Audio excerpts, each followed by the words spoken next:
السلام عليكم ورحمة الله وبركاته. وعليكم السلام ورحمة الله وبركاته. الحمد لله نحمده ونستعينه ونستغفره ونؤمن به ونتوكل عليه ونعوذ بالله من شرور أنفسنا ومن سيئات أعمالنا من يهده الله فلا مضل له ومن يضلله فلا هادي له ونشهد أن لا إله إلا الله وحده لا شريك له ونشهد أن سيدنا ومولانا محمدا عبد الله ورسوله أرسله بالحق بشيرا ونذيرا وداعيا إلى الله بإذنه وسراجا منيرا أما بعد فقد قال الله تعالى في كلامه المجيد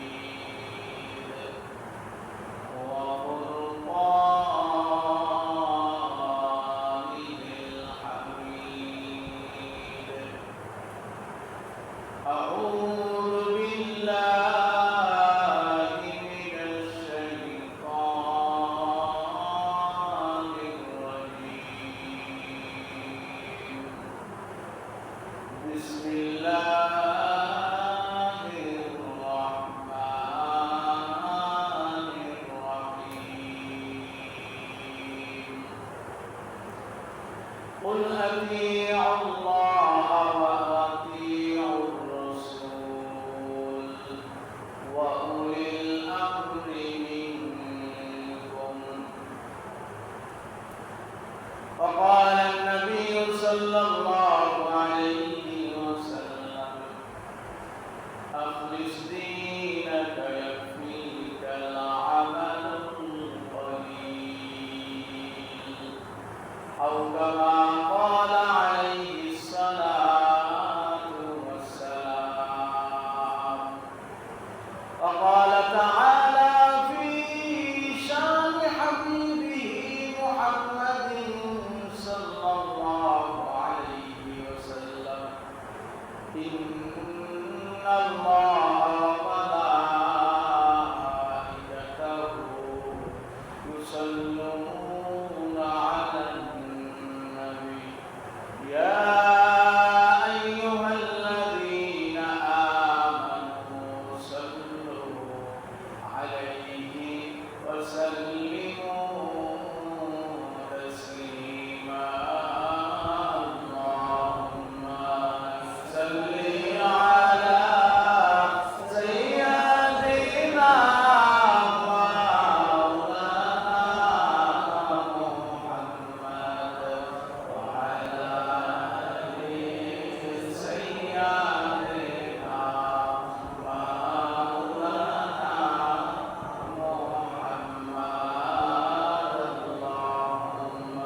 যে মহান রব্বুল আলামিন আপনাকে আমাকে পবিত্র শুক্রবার দিন জুমা নামাজ আদায় করার জন্য আজান হওয়ার সাথে সাথে মসজিদে নিয়ে আসেন, দুনিয়ার সমস্ত ঝামেলা থেকে মুক্ত করেছেন, মানসিক এবং শারীরিকভাবে সুস্থ রেখেছেন এবং জুমা নামাজ আদায় করার জন্য আল্লাহ পাক রব্বুল আলামিন তার ঘরের মেহমান হিসেবে আমাদেরকে কবুল করেছেন। এই জন্য মহান রবের দরবারে অন্তর থেকে চিল্লাইয়া শুকরিয়া আদায় করি, আলহামদুলিল্লাহ। আমি আপনাদের সম্মুখে পবিত্র কুরআন কালামুল্লাহ শরীফ থেকে একখানা আয়াত এবং রাসূল পাক সাল্লাল্লাহু আলাইহি ওয়াসাল্লামের হাদিসের ভান্ডার থেকে একখানা হাদিস তেলাওয়াত করেছি। সময় সংক্ষিপ্ত পরিসরে যতটুকু আলোচনা করবো আল্লাহ পাক যেন এই আলোচনার উপরে আগে আমাকে পরে আমাদের আপনাদের সবাইকে বুঝে শুনে আমল করার তৌফিক দান করেন, সকলে বলি আমিন। আল্লাহ পাক রব্বুল আলামিন কুরআন কারীমের মধ্যে ফরমান, তোমাদের মধ্যে যারা জানে আর জানে না তারা উভয় সমান হতে পারে না। যারা জানে না তারা যেন যারা জানে তাদের থেকে বুঝে নেয়।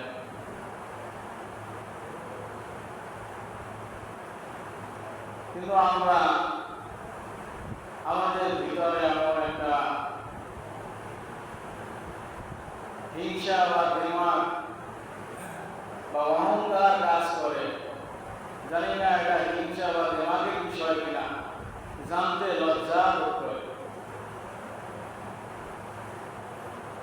ইসলাম সম্পর্কে জানা প্রত্যেকটা মুসলমানের জন্য ফরজ।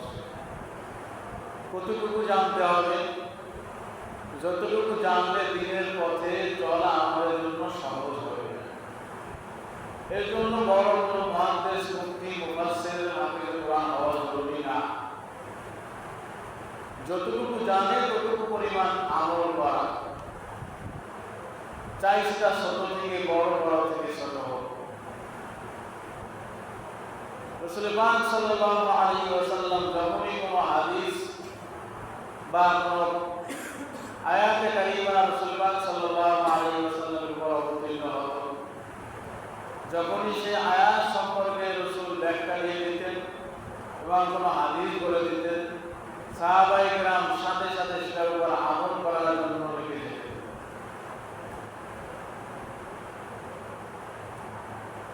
যেন আমাদের জন্য দিনের পথে চলা সহজ হয়ে যায়, এই জন্য সাথে সাথে আমল করার চেষ্টা করবে।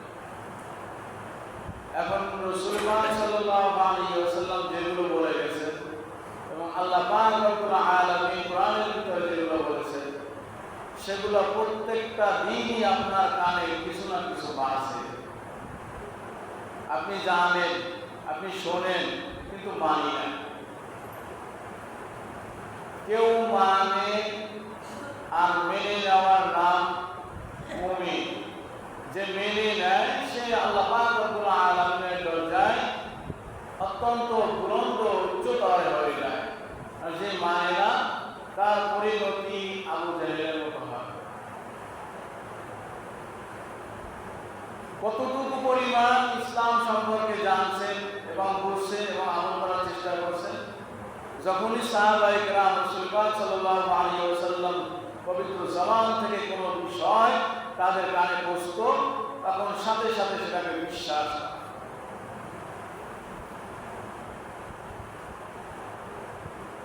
রাসূল পাক সাল্লাল্লাহু আলাইহি ওয়াসাল্লামের প্রত্যেকটা কথা চুলচেরা কোনোভাবে বিশ্লেষণ সাহাবায়ে কেরাম করতেন না। যেটা রাসূল পাক সাল্লাল্লাহু আলাইহি ওয়াসাল্লাম বলতেন সেটা কি সত্যবাদী হিসাবে তারা মেনে নিতেন, যার কারণে মেনে নেওয়ার নাম আবু বকর হয়ে গেছে আর না মানার নাম আবু জাহেল হয়ে গেছে। আমাদের কানে প্রত্যেকটা দিন কোরআনের বাণী, হাদিসের বাণী আমাদের কানে পৌঁছায়, মানি না। বলতে গেলে সময় নাই, সময় হয় না, কবে আর সময় হবে? যখন দুনিয়া থেকে চলে যাওয়ার সময় হবে তখন যদি মানতে যান তাহলে আর কোনো কাজ হবে না। এই জন্য ভাই, সময় কিন্তু ঘুরিয়ে যাইতেছে, সেই শক্তি আর আগের মতো নাই শরীরে। আপনি এখন ইচ্ছা করলে সব বিষয় মেনটেন করতে পারেন, সাংসারিক বিষয়, কর্মজীবন, সব কিছু মেনটেন করে হলেও শরীরে শক্তি আছে, মসজিদে আসার সময় হয়েছে, মসজিদে আসতে পারে। এমন একটা সময় হবে সংসারে কোনো ঝামেলা থাকবে না, কর্মের কোনো ঝামেলা থাকবে না, কিন্তু শরীরে শক্তি না থাকার কারণে মসজিদে আসবেন, সেই সময়টুকু আর হবে না। আযান হবে, ইচ্ছা হবে যে একটু মসজিদে যাই, একটু 2 রাকাত নামাজ পড়ে আসি, আল্লাহ তাআলার দরবারে একটু হাজিরা দিয়ে আসি, সেই হাজিরা দেওয়ার সময় কিন্তু আর হবে না। আপনি চাইলেও পারবেন না। শুধু তাই নয়, মসজিদে আসা তো দূরের কথা, এমনও হতে পারে বিছনার ভিতর থেকে শুধু পাশে গিয়ে একটু বাথরুমে যাবেন, সেই সময়টুকু কিন্তু পাবেন না। শরীরে শক্তি আছে, এই শক্তিটার হিসাবে আল্লাহ তাআলা দিবেন। তোমাকে আমি সময় দিয়েছিলাম, শক্তি দিয়েছিলাম, সামর্থ্য দিয়েছিলাম, দুনিয়ার ভিতরে সুন্দরভাবে চলাফেরার মতো ক্ষমতা দিয়েছিলাম, বিবেক দিয়েছিলাম, বুদ্ধি দিয়েছিলাম। বিবেক বুদ্ধি দিয়ে তোমার নিজের স্বার্থটা তুমি বুঝলে, তোমার কেমনে কর্মজীবনে 2 টাকা লাভ করা যায় সেটা বুঝলে, তোমার সংসার জীবনে কিভাবে 2 টাকা উপার্জন করা যায় সেটা বুঝলে, কিন্তু এই দুনিয়ার পরেও যে আখিরাতের একটি জীবন আছে, সেই জীবনের জন্য কি সঞ্চয় করলা সেটার হিসাব কি একটু মিলায়া নিতে আসতে পারলাম? এই জন্য ভাই, দিনের পথে চলা অনেক সহজ, অনেক সহজ, যদি সেটা আপনি মানেন, কম থেকে কম হোক। রাসূল পাক সাল্লাল্লাহু আলাইহি ওয়াসাল্লাম হাদিসের ভিতর ফরমান, আখলিস দীনাকা ইয়াফিকা আমালুল কলিল।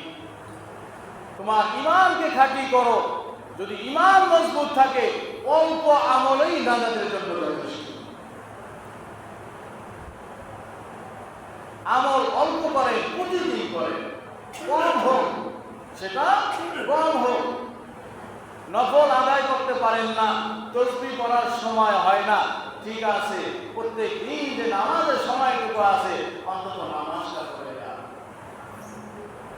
কোরআন শরীফ 1 পারা পড়তে পারেন না, একটা সূরা ইয়াসিন শুরু করলে দেখা যাবে সময় হয় না, প্রতিদিন একটা পৃষ্ঠা পড়ে।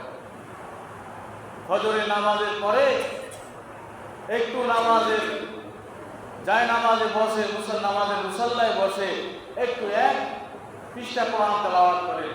এতটুকুই আল্লাহ তাআলার দরবারে যদি কবুল হয়ে যায়, জান্নাতকে আপনার জন্য ওয়াজিব করে দেবে।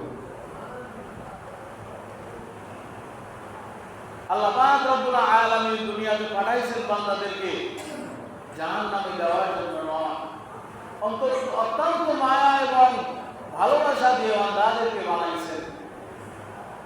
আপনার আমার কোনো ক্ষমতা ছিল দুনিয়ায় আসা, কোনো শক্তি ছিল না, আল্লাহ পাক রব্বুল আলামিন দয়া করেছেন, মায়া করেছেন, বিধায় দুনিয়াতে আসা। আবার যারা আসছি, আপনি আপনার পাশের দিকে একটু তাকায়া দেখেন, দুনিয়ার ভিতরে আপনার মতো আমার মতো অনেক মানুষ আছে যাদের বিবেক নাই, বুদ্ধি নাই, রাস্তায় হাঁটা চলা করে, মানুষ তার পাগল বলে। আপনার আমার মতোই মানুষ, তার 2টা চক্ষু নাই, আপনার আমার মতোই 2টা মানুষ, তার 2টা হাত নাই। আপনি তো আমি এখন ইচ্ছা করলে এখান থেকে ওখানে যাওয়ার জন্য ইচ্ছা করলেই যাইতে পারি, এমনও মানুষ আছে ইচ্ছা করতেছে একটু এখান থেকে ওখানে যায়, যদি অন্যের সাহায্য না হয় নিজের আশা আর কোনো পন্থা হয় না। সময় কিন্তু ঘুরিয়ে যাইতেছে ভাই, আর কবে হুঁশ আসবে, আর কবে কানে কোরআনের বাণী কোন ভাবে পৌঁছাইলে আপনি বুঝবেন এই 20 বছর 30 বছর হায়াতের জিন্দেগি আমার জন্য শুধুই বৃথা, শুধুই বৃথা। এর হিসাব আমাকে দেওয়া লাগবে। অনন্ত সীমকাল যেখানে পড়ে রয়েছে, যেখানে সুখ শান্তি, যেখানে আযাব গজব যেটার শুরু আছে শেষ নাই, সেটার জন্য কি কামাই করো? উম্মতে মুহাম্মাদের জন্য জান্নাতে যাওয়া একদম সহজ করে দিয়েছেন। মানুষ যেরকম গুনাহ করতে করতে ভালোবাসে, গুনাহ করতে ভালোবাসে, গুনাহ করতে করতে সমপরিমাণ করে ফেলায়, যখন দেখে যে না, চারিদিকে তাকায়া দেখে, আর বাড়ির বাহির তাকায়া দেখে যে আমার গুনাহ এমন পরিমাণ হয়ে গেছে, গুনাহে মুক্তির কোনো আর উপায় নাই। যদি আমি আল্লাহ তাআলা দরবারে হাজিরা দেই, মনে হয় না আমার যে পরিমাণ গুনাহ, এই পরিমাণ গুনাহ নিয়ে আমাকে আল্লাহ তাআলা মাফ করবেন। না ভাই না, আল্লাহ পাক রব্বুল আলামিন বলেছেন না তাকনাতু মির রাহমাতিল্লাহ, বান্দা আমার দরবার নইলে সবার দরবার নয়।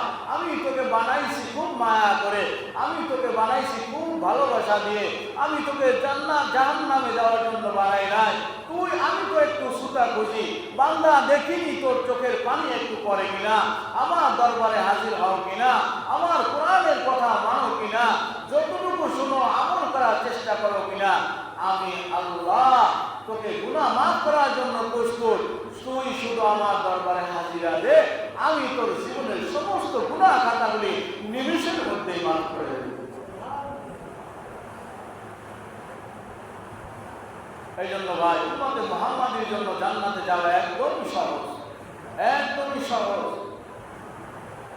আপনি রাসূল পাক সাল্লাল্লাহু আলাইহি ওয়াসাল্লাম বলেন, তালাবুল ইলমি ফরিদাতুন আলা কুল্লি মুসলিম ওয়া মুসলিমা, প্রত্যেকটা মুসলমানের জন্য দিনের ইলম শিক্ষা করা ফরজ। আপনি সেই ফরজ কাজটা আদায় করতে পারেন নাই, আপনার যে রাস্তা বন্ধ হয়ে গেছে এরকম না, আপনার রাস্তা এখনো খোলা আছে। আপনি তাকায়া দেখেন, আপনি ইলম শিক্ষা করতে পারেন নাই, তবে এই ইলমটা নিজের সন্তানকে শিক্ষা দেন। আপনি আপনার সন্তানকে শিক্ষা দেওয়ার জন্য পারেন নাই, আপনার নাতি নাতকুর যারা আছে আপনার আহাল পরিবারের মধ্যে থেকে একজনকে সেই ইলমটা শিক্ষা দেন।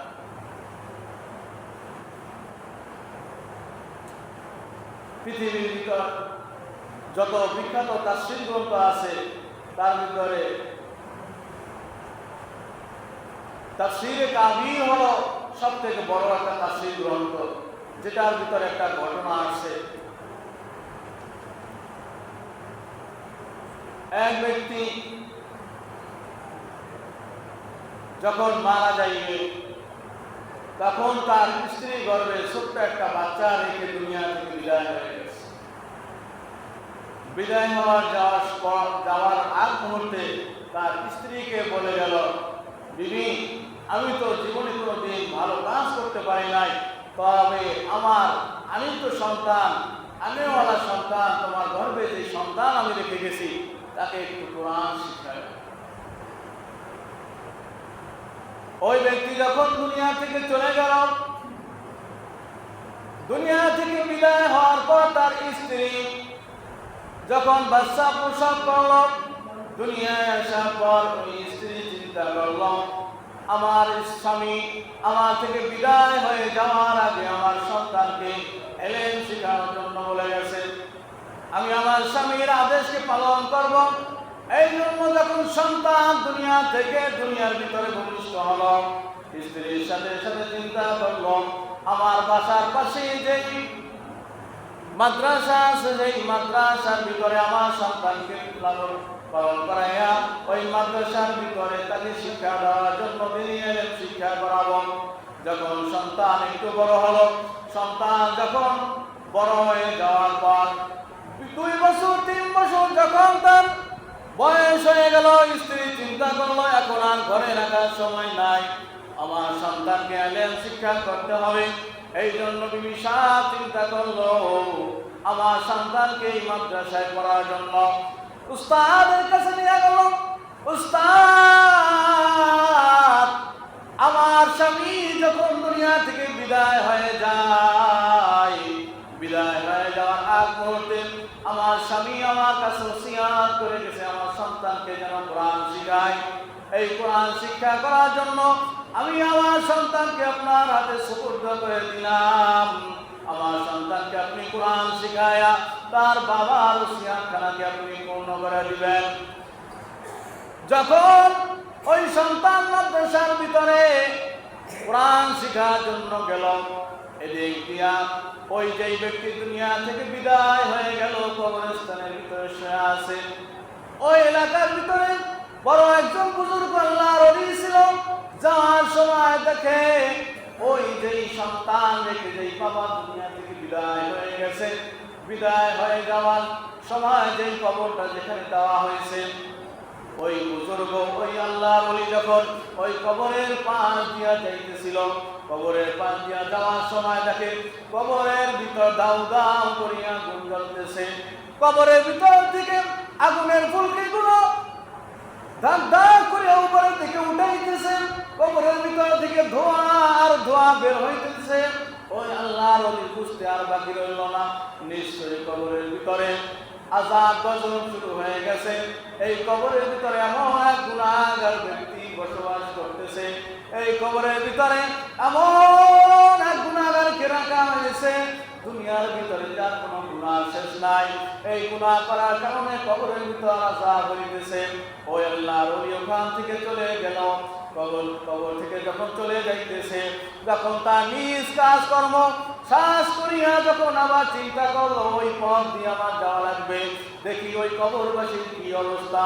কবরের বাসী দেখার জন্য ওই পথ দিয়ে যখন আবার অতিক্রম করতেছিল, তাকায়া দেখে কবরের ভিতরে আর কোনো আগুন নাই, আর কবরের ভিতরে কোনো ধোঁয়া নাই।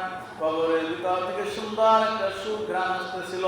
ওই আল্লাহর ওলি ডাক দিয়া আল্লাহর কাছে বলে বলে, ও দয়ার মালিক,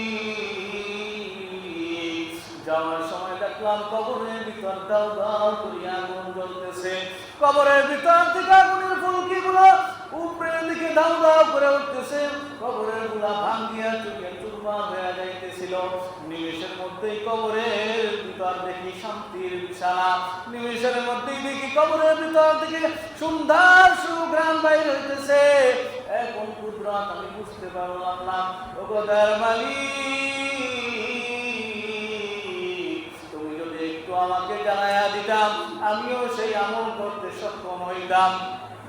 কোন আমল কারণ করার কারণে এই ব্যক্তিকে তুমি মাফ করে দিলাম, কোন আমল করার কারণে এই ব্যক্তির কবরটাকে জান্নাতের বাগান বানায়া দিলাম। আল্লাহ পাক ডাক দিয়া বলেন, আমার বান্দারে, তুমি জানিয়া রাখো, এই ব্যক্তি দুনিয়া থেকে বিদায় যখন হয়ে যায়, তার একটা সন্তানকে গর্ভের অবস্থায় রেখে আসছিল। আর যখন বিদায় হয় তখন বলে আসছিল, বিবিসা, আমি তো দুনিয়া থেকে চলে যাইতেছি, আমার কোনো আমল নাই, সারা জীবনটা গুনার ভিতরে লিপ্ত করলাম, সারা জীবনটা গুনাহ করে কাটাইলাম, সারা জীবনের দিকে তাকায়া দেখলাম, হাতের দিকে তাকায়া দেখলাম গুনাহ, চোখের দিকে তাকায়া দেখলাম গুনাহ, আরে পায়ের দিকে তাকায়া দেখলাম গুনাহ, চুলের আগা থেকে নিয়ে পায়ের নখ পর্যন্ত গুনার সাগরে হাবুডুবু খাইতেছি। চিন্তা করিয়া দেখলাম নিজে তো কোনো আইলেম শিখতে পারলাম না, নিজে তো কোনো আমল করতে পারলাম না, অথচ আল্লাহ পাক রব্বুল আলামিন আমাদেরকে পাঠাইছেন ওমা খালাকুল জিন্না ওয়াল ইনসা ইল্লা লিয়াবুদুন, একমাত্র তার ইবাদতের জন্য। আমি তো কোনো ইবাদতই করতে পারলাম না। বিবি সাহেব, তোমার কাছে আমার আকুল আবেদন, আমি তোমার কাছে ওসিয়ত করে গেলাম, আমার আনেওয়ালা সন্তান, আমার তোমার গর্ভের যে সন্তানকে আমি রেখে গেলাম, এই সন্তানকে তুমি কোরআন শিখাবা, এই কোরআন শিক্ষা করাবা। এই কোরআন শিখার কারণে হয়তো আমি মাফ পাওয়া যাইতে পারি, কারণ এটা একটা সদকায়ে জারিয়া। আল্লাহ রাসূল বলে গেলেন যে দুনিয়ার ভিতরে থেকে তোমরা যখন বিদায় হয়ে যাও, কবর জগতে যখন চলে যাও, সব আমলনামা বন্ধ হয়ে যাওয়ার কারণে সব আমলনামা বন্ধ হয়ে যায়, কিন্তু সদকায়ে জারিয়া যারা রেখে যাবে, তার সন্তান যদি দুনিয়ার ভিতরে কোরআন শেখায়া যায়, দ্বীন শিখায়া যায়, যদি সন্তান তার কবরের পাশে বসা বাবা মার জন্য একটু দোয়া করে, রব্বির হামহুমা কামা রাব্বায়ানি সগীরা, সন্তান যদি পিতা মাতার জন্য আল্লাহর কাছে ফরিয়াদ করে, ওগো দয়ার মালিক, আমার বাবা মা ছোটবেলায় কত কষ্ট সহ্য করেছে, আমার বাবা মা আমার শত দুষ্টামি সহ্য করার পরও আমার উপর রাগান্বিত হয় নাই। যখন যেটা চাইছি সেটাই আমার জন্য ব্যবস্থা করে দিয়েছে। দুনিয়ার ভিতরে আসার পর আমি যখন বড় হলাম, আমি যখন বুঝতে শিখলাম, আমার মায়ের পাইলাম না, আমার বাবার পাইলাম না, তারা দুনিয়া থেকে বিদায় হয়ে গেছে, তাদের একটু খিদমত করার সময় আমি পেলাম না, তাদের একটু কষ্ট সহ্য করার ক্ষমতা আমার হইল না। তোমার হাতে সমর্পণ করে দিলাম, আমাকে যেভাবে ছোটভাবে লালন পালন করে বড় হয়ে গেছে, তোমার হাতে সমর্পণ করে দিলাম। মা বাবার জন্য একটু দোয়া করলাম, তুমিও আমার মা বাবার জান্নাতের ভিতরে সুন্দরভাবে ছোটবেলায় আমাকে যেভাবে লালন পালন করেছে, তুমিও লালন পালন করিও। এই কথা যেমন সত্য, আমিও তোমাকে ওসিয়ত করে দিলাম, বিবি তুমি আমার সন্তানকে কোরআন শিখাবা। এই জন্য আল্লাহ পাক ডাক দিয়া ওই তার আল্লাহর ওলিকে জানায় দিলেন, হে আমার বান্দা, তুমি জেনে রাখো, ওই সন্তান এতদিন পর্যন্ত বড় হয় নাই, ওই সন্তানের মুখের ভাষা এতদিন ফুটে নাই। যখনই তার মুখের ভাষা ফুটছে, আবার তার মা যখন জানতি এই মাদ্রাসার ভিতরে তার সন্তানকে রাখিয়া আছে কোরআন শিখানোর জন্য, দ্বীনি ইলম শিক্ষা করার জন্য, যখন মা তার সন্তানকে মাদ্রাসায় ভর্তি করে দিয়া আছে, আর শিক্ষক যখন ওই ছেলের মুখে জারি করে দিল বিসমিল্লাহির রাহমানির রাহিম, আলহামদুলিল্লাহি রাব্বিল আলামিন, সবাই পড়েন আর রাহমানির রাহিম, মালিকি ইয়াউমিদ্দিন, ইয়্যাকা না'বুদু ওয়া ইয়্যাকা নাস্তাঈন, ইহদিনাস সিরাতাল মুস্তাকিম, সিরাতাল লাযীনা আন'আমতা আলাইহিম গায়রিল মাগদুবি আলাইহিম ওয়ালাদ-দাল্লিন। যখন কোরআন পড়া শুরু করে দিছে, ওই সন্তানের জবানে যখন কোরআন জারি হয়ে গেছে, আমি আল্লাহ আর সহ্য করতে পারি নাই, আমার আল্লাহর কুদরতি অন্তরে জোশ আইসা গেছে। ওই কোরআনের খাতিরে আমি তার বাবার জিন্দেগির সমস্ত গুনাহ খাতাগুলি মাফ করে দিলাম। हकीकत से तो दुनिया में खबर है, दुनिया की नुमाइश पर नजर है, नमी गोयाम के अज दुनिया जुदाबाद, बहर कारब वासीबा खुदाबाद, जिससे दुनिया अज खुदा का फिल गुदाम, मैं तो मासूम नुकरा हूँ पर जिंदुजा, हर गरीब लेके तू तैयार है, सुना मांगे उससे तू बेजार है। अल्लाहु আকবার। তো আল্লাহ পাক রব্বুল আলামিন বান্দাকে দেওয়ার জন্য প্রস্তুত, আমরা নেওয়ার জন্য প্রস্তুত না। আল্লাহর ভান্ডারে অভাব নাই। দ্বীনি ইলম শিক্ষা করা প্রত্যেকটা মুসলমানের জন্য বড়। এই জন্য ভাই বড় জোরে আবেদন থাকবে, পায়ে হাত রেখে পড়ে যায়, আপনি ইলম শিখতে পারেন না, আপনার সন্তানকে একটু শিখান।